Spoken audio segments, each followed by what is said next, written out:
उनकी हर चाल दुश्मन तक पहुंचा रहा था। भारत के पास सिर्फ 24 घंटे थे। यहीं से शुरू हुआ ऑपरेशन ग्रीन लीफ। नई दिल्ली, रात के 11:47। 7वीं मंजिल लगभग खाली थी। आखिरी कमरे में अजीत डोभाल के सामने हरे पत्ते वाला काला लिफाफा रखा था। अंदर मेमोरी कार्ड और 4 शब्द थे, 24 घंटे में सब गायब। डोभाल ने कार्ड एक अलग लैपटॉप में लगाया। स्क्रीन पर 7 देशों के 27 खाते खुले। उनके बीच हजारों करोड़ घूम रहे थे। स्क्रीन के नीचे कुल रकम दिखाई दी, 50,000 करोड़ रुपए। अब सारा पैसा एक गुप्त व्यवस्था में जोड़ा जा रहा था। उसका नाम था ग्रीन लीफ ट्रस्ट। अगली रात ठीक 12 बजे पैसा सैकड़ों हिस्सों में बांट दिया जाता। आधी रात बाद पूरी रकम छोटे निवेश खातों में बिखर जाती। एक बार प्रक्रिया पूरी हो जाती तो यह साबित करना लगभग असंभव था कि पैसा कभी भारत से गया था। डोभाल ने सुरक्षित फोन उठाया। मीरा सेठी को बुलाओ, अर्जुन राठौर को बुलाओ, देव मल्होत्रा को भी। मीटिंग की जानकारी किसी चौथे आदमी तक नहीं जानी चाहिए। 17 मिनट बाद तीनों कमरे में थे। मीरा विदेशी खातों और वित्तीय अपराधों की विशेषज्ञ थी। राठौर गुप्त अभियानों का अधिकारी था। देव राष्ट्रीय सुरक्षा कक्ष का तकनीकी नियंत्रक था। मीरा ने रकम देखी। क्या यह जानकारी पक्की है? डोभाल ने एक खाता खोला। उससे जुड़ी 312 नकली कंपनियां सामने आ गईं। पैसा असली है, कंपनियां नकली हैं और हमारे पास 24 घंटे से कम समय है। मीरा ने फाइलें जांची। इन खातों को सीधे नहीं खोला जा सकता। ग्रीन लीफ ने 3 स्तर की सुरक्षा लगाई है। तीनों चाबियां मिली तभी पैसा किसी नई जगह भेजा जा सकता है। राठौर ने पूछा, चाबियां कहां हैं? मीरा ने स्क्रीन पर 3 खाली वृत्त बनाए। पहली चाबी एक जीवित आंख की पहचान है। दूसरी 100 लेन-देन की याद की गई श्रृंखला। तीसरी ग्रीन लीफ के मालिक की आवाज। पहली और दूसरी चाबी के बारे में हमें एक नाम मिला है। स्क्रीन पर करीब 50 वर्ष के आदमी की तस्वीर आई। गहरी आंखें, माथे पर पुराना निशान। नाम कासिम अंसारी। 15 वर्षों से कासिम अपराधियों का पैसा देशों के बीच छिपाता आया था। उसने बंदूक नहीं उठाई, फिर भी उसके एक आदेश पर हजारों करोड़ खिसक जाते थे। अंतिम हस्तांतरण के लिए उसका जीवित रहना जरूरी था, इसलिए वह स्वयं मुंबई आ रहा था। राठौर ने पूछा, कैसे? समुद्र के रास्ते। सुबह 4 बजे उसे छोटी नाव से मुंबई लाया जाएगा। किनारे पर नकली एम्बुलेंस तैयार होगी। कासिम की सुरक्षा रज्जाक बेग कर रहा था। मुंबई के अपराधी उसे हथौड़ा कहते थे। उसके साथ उसका छोटा भाई जुनैद था। राठौर ने कहा, हम समुद्र में ही कासिम को उठा लेते हैं। डोभाल ने मना कर दिया, हमें उसका शरीर नहीं चाहिए, हमें उसकी याद में छिपी दूसरी चाबी चाहिए। उसे लगा कि उसकी जान खतरे में है तो वह बोलने से पहले खुद को खत्म कर देगा, और रज्जाक को भनक लगी तो कासिम रास्ते में ही मार दिया जाएगा। मीरा ने पूछा, वो ग्रीन लीफ के लिए अपनी जान क्यों जोखिम में डाल रहा है? डोभाल ने दूसरी तस्वीर खोली। तस्वीर झारा अंसारी की थी। कासिम की 22 वर्षीय बेटी। 3 महीने पहले उसे दुबई से उठा लिया गया था। असल में ग्रीन लीफ ने उसे बंधक बना लिया था। जारा की आंखों की पहचान पहली चाबी थी, कासिम की याद दूसरी, और दोनों को एक दूसरे की सुरक्षा के बदले काम करने के लिए मजबूर किया जा रहा था। राठौर ने कहा, तो पहले जारा को बचाना होगा। जारा दुबई में है। डोभाल ने घड़ी देखी। कासिम कुछ घंटों में मुंबई पहुंचेगा। तीसरी आवाज किसकी है यह हमें नहीं पता। हमारे पास 1 रात है। देव ने पूछा, दुबई की एजेंसी को शामिल करें? नहीं। ग्रीन लीफ का नेटवर्क कई देशों में फैला है। जानकारी बाहर गई तो पैसा पहले ही गायब हो जाएगा। डोभाल ने ऑपरेशन फाइल खोली। उस पर वही हरा पत्ता बना था। नीचे लिखा था, ऑपरेशन ग्रीन लीफ। राठौर 7 अधिकारियों के साथ मुंबई रवाना हुआ। रात के 1:10। मीरा ने पहले विदेशी खाते की जांच शुरू की। स्क्रीन चमकी, अनधिकृत प्रवेश दर्ज। मीरा ने सिस्टम रोक दिया। डोभाल ने मेमोरी कार्ड उठाया। उसकी सतह पर एक काला बिंदु था। यह चेतावनी खाते से नहीं आई। कार्ड के अंदर निगरानी यंत्र है। देव आगे बढ़ा, तो हमारा नेटवर्क सामने आ गया? नहीं। डोभाल ने लैपटॉप बंद किया। यह असली नेटवर्क से जुड़ा ही नहीं था। अब असली सवाल था, लिफाफा 7वीं मंजिल तक पहुंचा कैसे? कैमरों में कोई बाहरी आदमी नहीं था। उसे किसी ने अंदर से रखा था। रात के 2:05। राठौर का विमान मुंबई उतरने वाला था। तभी उसके सुरक्षित फोन पर संदेश आया, ऑपरेशन रद्द करो। संदेश डोभाल के नाम से था। विमान का सही नंबर लिखा था। राठौर का गुप्त नाम भी सही था, लेकिन आखिरी शब्द गलत था। डोभाल कभी ऑपरेशन रद्द करो नहीं लिखते थे, वह हमेशा कहते थे, वापस लौटो। राठौर ने संदेश मिटा दिया, लेकिन कुछ ही मिनट में मुंबई हवाई अड्डे को सूचना मिली कि उसके विमान में विस्फोटक है। उतरना रोक दिया गया। ईंधन दूसरे हवाई अड्डे तक नहीं पहुंच सकता था। राठौर ने पायलट से कहा, पुरानी समुद्री पट्टी पर उतरेंगे। वो 15 साल से बंद है। आधा रनवे बचा है, बाकी आधा हमारे लिए काफी होगा। विमान दिशा बदलकर अंधेरे समुद्री क्षेत्र की ओर बढ़ गया। उधर कासिम छोटी नाव में बैठ चुका था। उसकी कलाई में लोहे का बंधन था। सामने जुनैद बैठा चाकू घुमा रहा था। काम पूरा करो, सुबह तुम्हारी बेटी सुरक्षित होगी। वो अभी जिंदा है? जुनैद मुस्कुराया। अभी तक। कुछ दूरी पर मछली पकड़ने वाली एक नाव उनका पीछा कर रही थी। उसमें भारतीय अधिकारी कबीर और सलीम थे। उन्हें कासिम का रास्ता ट्रैक करके रज्जाक को तय जाल तक लाना था। लेकिन जुनैद ने पीछे हल्की रोशनी देखी। उसने रज्जाक को फोन किया। हमारे पीछे कोई नाव है। रज्जाक ने कहा, उसे किनारे तक आने दो, वापस कोई नहीं जाएगा। उसी समय देव की जेब में रखा एक फोन चमका। स्क्रीन पर लिखा था, शिकार समुद्र में पहुंच चुका है। देव ने घबराकर फोन निकाल दिया। ये मेरा फोन नहीं है। सुरक्षा रिकॉर्ड देखा गया। इमारत में आते समय एक नकली सुरक्षा कर्मी ने देव की जैकेट जांची थी। उसी ने फोन उसकी जेब में रखा था। वर्दी का नंबर एक ऐसे कर्मचारी का था जो 4 दिन से छुट्टी पर था। डोभाल ने फोन को हाथ नहीं लगाया। इसे यहां रखने वाला चाहता है कि हम देव पर शक करें। मीरा ने पूछा, तो असली गद्दार कौन है? अभी कोई नाम नहीं। पहले समुद्र में अपने लोगों को बचाना है। कबीर और सलीम का रेडियो अचानक बंद हो गया। किसी ने उनकी आवृत्ति रोक दी थी। किनारा 9 मिनट दूर था। वहां रज्जाक की गाड़ियां तैयार खड़ी थी। कबीर ने पहले से समुद्र में लगाया पतला जाल सक्रिय किया। कासिम की नाव की गति आधी हो गई। जुनैद चालक पर चिल्लाया। उसी समय भारतीय नाव तेजी से पास आई। रोशनी जलते ही दोनों दिखाई दे गए। गोलियां चली और भारतीय नाव का इंजन घायल हो गया। कबीर ने सीधी टक्कर का दिखावा किया। अंतिम क्षण में उसने नाव मोड़ दी। सलीम ने धुएं का डिब्बा कासिम की नाव में फेंका। सफेद धुआं फैलते ही कासिम पानी में कूद गया। पैर की जंजीर नाव से बंधी थी। कासिम नीचे खिंचा। कबीर पीछे कूदा और गोलियों के बीच जंजीर काटने लगा। सलीम काटने वाला औजार लेकर नीचे पहुंचा। दोनों ने जंजीर तोड़ी। बेहोश कासिम को अपनी नाव तक लाया गया, लेकिन उनकी नाव चलने की हालत में नहीं थी। एक तरफ जुनैद आ रहा था, दूसरी तरफ तटरक्षक दल जैसी नाव। सलीम ने राहत की सांस ली। ये असली तटरक्षक नहीं है। रज्जाक के लोगों ने 3 महीने पहले नष्ट हुई सरकारी नाव की पहचान इस्तेमाल की थी। नई दिल्ली में डोभाल ने उस नाव का नंबर देखते ही चाल समझ ली। असली तटरक्षक दल को तुरंत उस क्षेत्र में भेजिए। आपके कार्यालय से पहले ही आदेश आया है कि उस क्षेत्र में कोई नाव न जाए। गद्दार केवल जानकारी नहीं भेज रहा था, वह नकली सरकारी आदेश भी जारी कर सकता था। डोभाल ने 2 अलग संदेश भेजे। देव के सिस्टम में सहायता उत्तर से बताई गई, मीरा के सिस्टम में दक्षिण से। समुद्र में कबीर ने छोटा बचाव बैग निकाला। सलीम, कासिम को लेकर पानी में उतर जाओ। और आप? मैं उन्हें दूसरी दिशा में ले जाऊंगा। सलीम कासिम के साथ अंधेरे पानी में उतर गया। कबीर ने खराब नाव आगे बढ़ाई। जुनैद को लगा कासिम उसी नाव में है। वह कबीर के पीछे चला गया। कुछ देर बाद उसके 2 आदमी भारतीय नाव पर कूदे। कबीर ने पहले को पानी में गिराया, दूसरे का हथियार छीन लिया, लेकिन जुनैद ने पीछे से उसके सिर पर वार किया। कासिम कहाँ है? कबीर चुप रहा। जुनैद ने उसके घायल हाथ पर पैर रखा। तुम्हारी वजह से वह बच नहीं जाएगा। कबीर ने उसकी तरफ देखा। तुम्हारे पीछे। जुनैद पलटा। कबीर ने नाव का नियंत्रण घुमा लिया। जुनैद का संतुलन बिगड़ा। उसी समय दक्षिण दिशा से तेज रोशनी आई। असली तटरक्षक दल पहुंच चुका था। जुनैद समुद्र में कूदकर अंधेरे में गायब हो गया। उसके 2 आदमी पकड़े गए। कबीर घायल मिला। सलीम कुछ दूरी पर कासिम के साथ सुरक्षित था। नई दिल्ली में डोभाल ने नक्शा देखा। रज्जाक की नकली नाव उत्तर दिशा गई थी। उत्तर वाली जानकारी देव के सिस्टम से निकली थी। इसका अर्थ देव गद्दार था, ऐसा नहीं था, लेकिन उसका सिस्टम 6 महीने से किसी बाहरी आदमी के नियंत्रण में था। मीरा ने छिपा कार्यक्रम खोज निकाला। संकेत दिल्ली के पुराने सरकारी अतिथि गृह तक पहुंचा। 4 अधिकारियों को निगरानी के लिए भेजा गया। जैसे ही वे पहुंचे, इमारत में आग लग गई। 2 काली गाड़ियां पीछे से निकली। एक शहर की तरफ गई, दूसरी नदी की ओर। डोभाल ने केवल पहली गाड़ी का पीछा करने को कहा। वह पुराने बंद सिनेमा के सामने रुकी। उससे वही नकली सुरक्षाकर्मी बाहर निकला जिसने देव की जेब में फोन रखा था।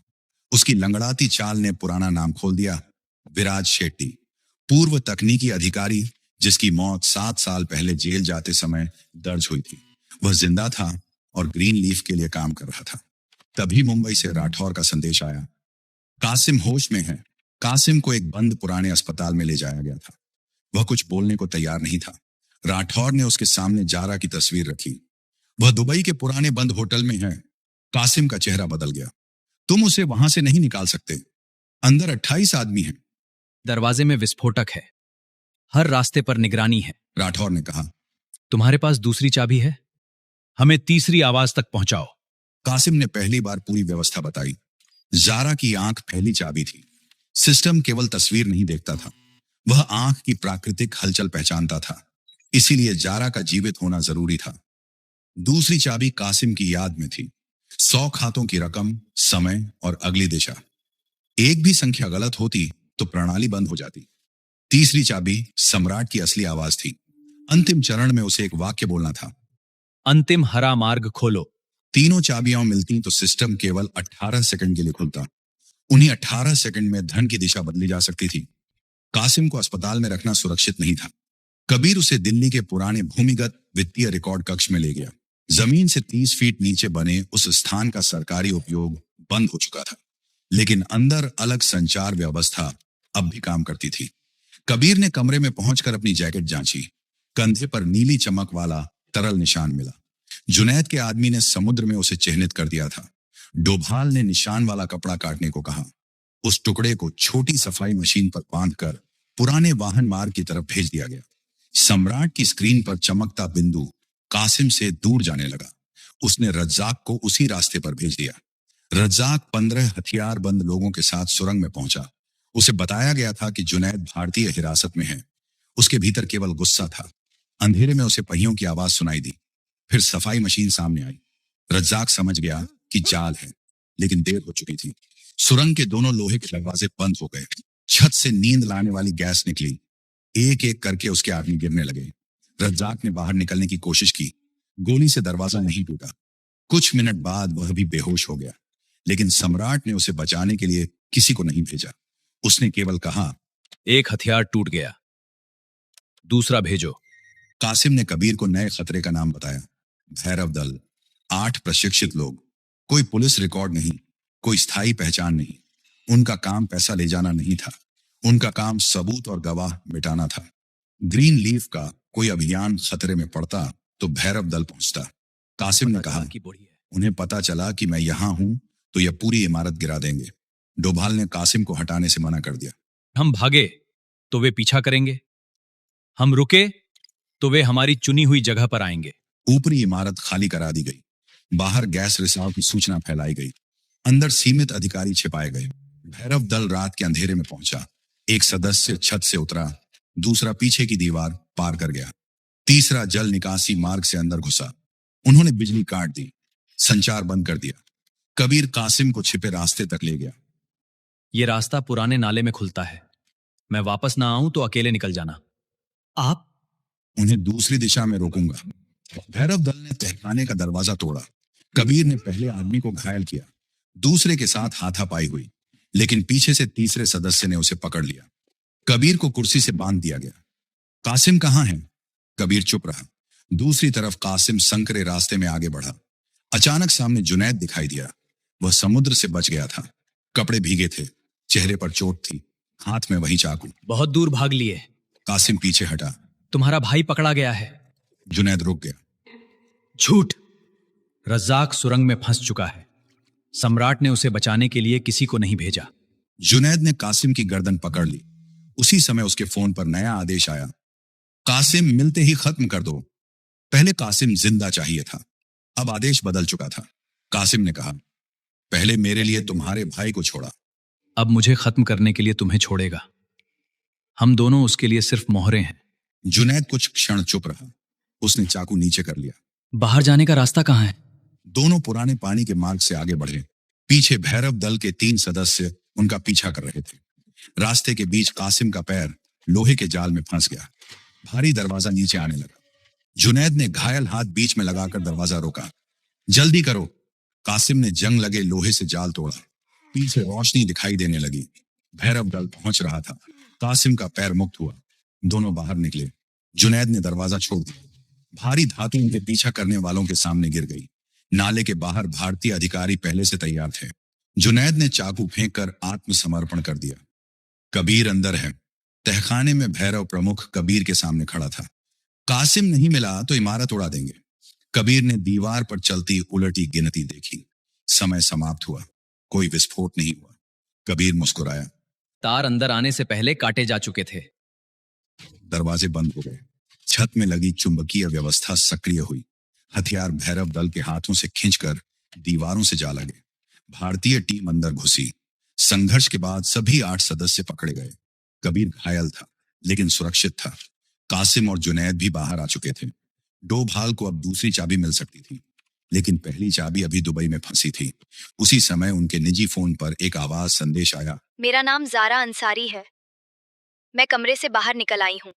मेरे पास 7 मिनट हैं और मैंने सम्राट का चेहरा देख लिया है। पीछे की बंदरगाह घोषणा ने स्थान खोल दिया। दुबई का बंद अल नूर होटल। डोभाल ने अपने गुप्त संपर्क फैसल रहमान को कॉल किया। 3री मंजिल। लड़की बाहर निकली है, उसे जिंदा निकालो। फैसल होटल से 3 किलोमीटर दूर था। उसके साथ केवल इमरान था। जारा 3री मंजिल के गलियारे में दौड़ रही थी। पीछे हथियारबंद आदमी थे। उसने बंद कमरे की खिड़की खोली। सामने दूसरी इमारत की छत थी। दोनों के बीच होटल का जंग लगा लोहे का बोर्ड था। जारा बोर्ड पर चढ़ गई। पीछे से आदमी पहुंच गए।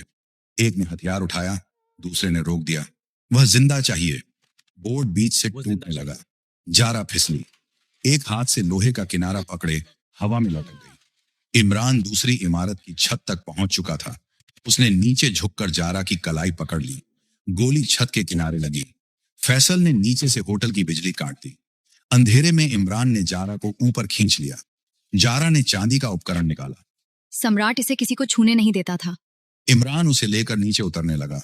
सीढ़ियों में 3 आदमी खड़े मिले। ऊपर से भी लोग आ रहे थे। फैसल ने अग्नि चेतावनी चला दी। पानी और बुझती रोशनी के बीच दोनों लिफ्ट तक पहुंचे। इसी भ्रम में जारा और इमरान सेवा लिफ्ट तक पहुंचे। लिफ्ट के सामने लंबा आदमी खड़ा था, चेहरे पर जले का निशान। जारा उसे देखकर पीछे हटी। यही चेहरा मैंने सम्राट के कमरे में देखा था। फिर उसने ध्यान से देखा। नहीं, सम्राट इस आदमी का मुखौटा पहने था। असल चेहरा कोई और है। लंबे आदमी ने हथियार उठाया। इमरान ने ट्रॉली उसकी तरफ फेंकी। जारा ने लिफ्ट चालू की। दरवाजा बंद होने से पहले आदमी ने पैर बीच में लगाया। संघर्ष के दौरान लिफ्ट नीचे चल पड़ी। वह बाहर गिर गया। कुछ देर बाद बिजली फिर बंद हुई। लिफ्ट बीच में रुक गई। जारा ने चांदी के उपकरण का पहला बटन दबाया। स्क्रीन पर एक चेहरा दिखाई दिया। सफेद बाल, पतला चेहरा, गहरी आंखें। उसने तस्वीर भारत भेज दी। देव मल्होत्रा स्क्रीन देखते ही खड़ा हो ये गया। मेरे पिता हैं। यह मेरे पिता हैं। नाम अरविंद मल्होत्रा। 12 साल पहले एक विमान दुर्घटना में उनकी मौत दर्ज हुई थी। अरविंद कभी विदेशी लेन देन विभाग के प्रमुख थे। उन्होंने वही आर्थिक रास्ते बनाए थे जिनका इस्तेमाल अब ग्रीन लीफ कर रहा था। शव चेहरा देखकर नहीं, घड़ी, अंगूठी और दांतों से पहचाना गया था। सब बदले जा सकते थे। मीरा ने पुरानी तस्वीर और जारा की भेजी तस्वीर मिलाई। चेहरा लगभग पूरी तरह समान था। अरविंद मल्होत्रा जिंदा था और वही सम्राट था। देव की आंखों में गुस्सा उतर आया। उन्होंने 12 साल तक हमें झूठ में रखा। डोभाल ने पूछा। क्या उनकी आवाज पहचान सकते हो? 1000 आवाजों में भी। इसी समय विदेशी मालवाहक जहाज ओरियन क्रेस्ट ने अरब सागर में दिशा बदली। एक भारी कंटेनर के अंदर ग्रीन लीफ का मुख्य उपकरण था। वहीं अरविंद और विराज मौजूद थे। जहाज सामान्य माल लेकर भारत आ रहा था, लेकिन मुख्य उपकरण से अंतिम हस्तांतरण समुद्र में ही हो सकता था। डोभाल की टीम के पास अब कासिम था। जारा जीवित थी। सम्राट की पहचान मिल चुकी थी, लेकिन उसकी साफ असली आवाज अभी भी चाहिए थी। उधर जारा और इमरान लिफ्ट की पीछे वाली सेवा सुरंग से बाहर निकले। फैसल उन्हें बंदरगाह तक ले गया। उपकरण के नक्शे ने बंदरगाह का निजी जहाज दिखाया। जारा को वहीं से आंखों की चाबी सक्रिय करनी थी। पीछे लंबे चेहरे वाला सुरक्षा प्रमुख उनका पीछा कर रहा था। फैसल ने बंदरगाह का भारी द्वार बंद किया। एक माल मशीन रास्ते में खड़ी कर दी। जारा और इमरान निजी जहाज के नियंत्रण कक्ष में पहुंचे। चांदी की चाबी मशीन में लगी। कैमरे ने जारा की आंखों की जांच शुरू की। स्क्रीन पर लिखा आया, जीवित पहचान स्वीकार। नई दिल्ली में पहला वृत्त हरा हुआ। कासिम माइक्रोफोन के सामने बैठ गया। उसे 100 लेन देन बिना गलती बोलने थे। हर खाता, रकम, समय और अगली दिशा। एक भी शब्द गलत होता तो पूरा धन अनजान खातों में बिखर जाता। लेकिन दूसरी चाबी शुरू होने से पहले मुख्य उपकरण की अनुमति जरूरी थी। ओरियन क्रेस्ट पर अरविंद को जारा की पहचान का संकेत मिला। उसका चेहरा बदल गया। वह होटल से निकल चुकी है। विराज ने पूछा, प्रक्रिया रोकें? नहीं, आपात हस्तांतरण शुरू करो। 24 घंटे की समय सीमा अचानक घटकर 10 मिनट हो गई। नई दिल्ली में मीरा ने कहा, हमारे पास केवल 10 मिनट है। कासिम ने पहली श्रृंखला बोली। ज्यूरिक खाता 17, 420 करोड़। अगली दिशा दुबई खाता 9। पहला निशान हरा हुआ, फिर दूसरा, फिर तीसरा। कासिम बिना रोके बोलता गया। ओरियन क्रेस्ट पर 3 महीने से एक भारतीय अधिकारी छिपा था। नाम वेदांत राणा। कागजों में वह सहायक अभियंता था। डोभाल ने उसे ग्रीन लीफ के समुद्री रास्ते खोजने भेजा था। वेदांत मुख्य कंटेनर के नीचे बने गर्म पाइप में घुसा। रास्ता इतना संकरा था कि वह घुटनों के बल आगे बढ़ रहा था। ऊपर 12 हथियारबंद लोग पहरा दे रहे थे। वेदांत ने कंटेनर की धातु में छोटा छेद किया। अरविंद की आवाज भारत तक पहुंचने लगी, लेकिन वह जरूरी वाक्य नहीं बोल रहा था। देव ने कहा, मुझे उनसे बात करनी होगी। डोभाल ने उसे देखा। वो तुम्हारे पिता हैं, इसीलिए वो तुम्हारी बात सुनेंगे। अरविंद के निजी संपर्क पर देव का चेहरा दिखाई दिया। अरविंद कुछ पल उसे देखता रहा। देव, आप जिंदा हैं? जरूरी था। मेरी मां आपकी मौत के बाद हर दिन टूटती रही। भावनाओं का समय नहीं है। देव ने अपनी आवाज संभाली। मैंने डोभाल का नेटवर्क आपके लिए बंद किया। अरविंद की नजर बदल गई। तुम मेरे साथ हो? उनका असली नियंत्रण कक्ष मेरे सामने है, लेकिन पहले साबित कीजिए कि आप ही मेरे पिता हैं। क्या सबूत चाहिए?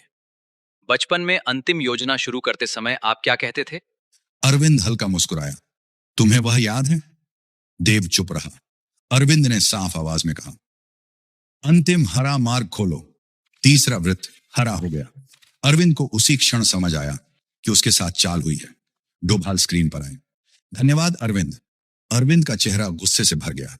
तुमने मेरे बेटे का इस्तेमाल किया, डोभाल ने कहा। तुमने उसे 12 साल इस्तेमाल किया। संपर्क बंद कर दिया गया। कासिम 80वीं श्रृंखला तक पहुंच चुका था। दुबई में सुरक्षा प्रमुख नियंत्रण कक्ष का दरवाजा तोड़ रहा था। इमरान दरवाजा रोके खड़ा था। जारा कैमरे के सामने से हट नहीं सकती थी। कासिम ने 90वां लेन देन बोला, फिर 95वां। उसकी सांस भारी हो रही थी। पैर के घाव से खून निकल रहा था, लेकिन आवाज नहीं टूटी। 100वां खाता लग्जमबर्ग 14, रकम 600 करोड़। अगली दिशा मुख्य नियंत्रण। सभी 100 निशान हरे हुए। धन की दिशा बदलने के लिए 18 सेकंड खुले।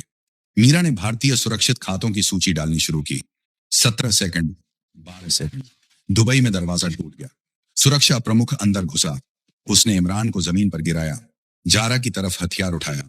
फैसला पीछे से पहुंचा और उसे टकरा गया। गोली ऊपर चली। कैमरा हिला। जारा की पहचान लाल होने लगी। जारा ने कैमरे को पकड़कर दोबारा आंखों के सामने किया। पहचान वापस आ गई। नई दिल्ली में मीरा अंतिम खाते तक पहुंची।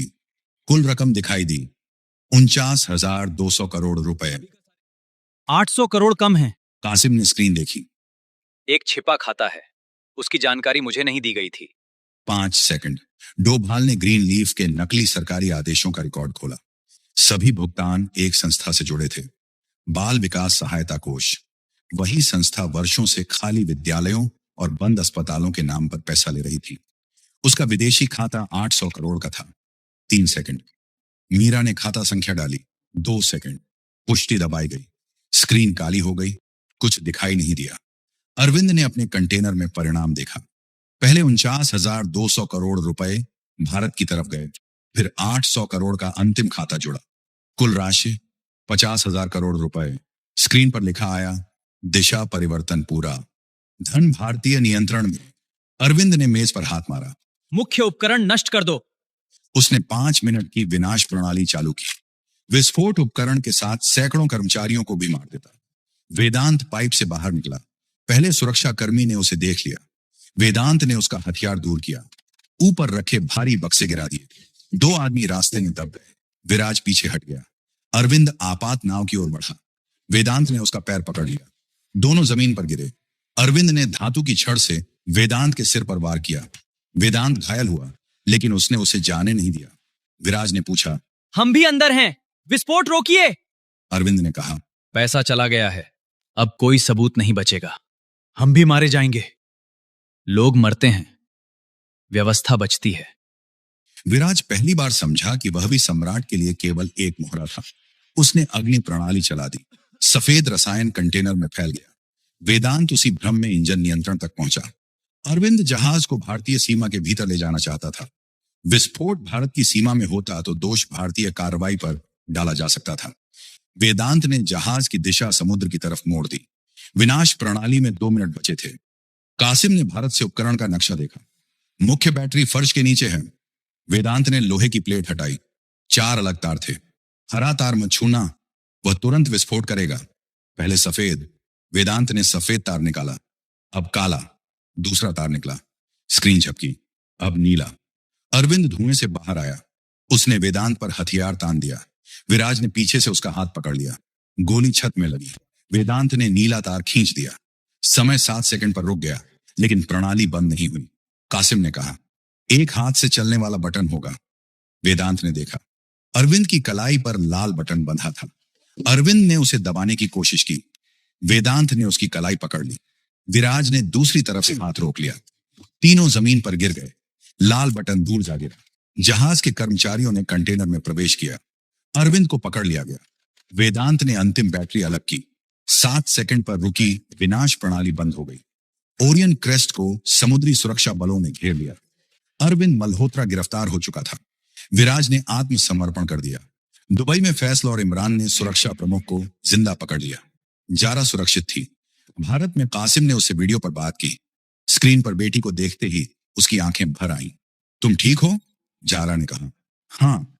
आप? कासिम ने पहली बार राहत की सांस ली। अब ठीक हूं। रज्जाक अस्पताल में होश में आया।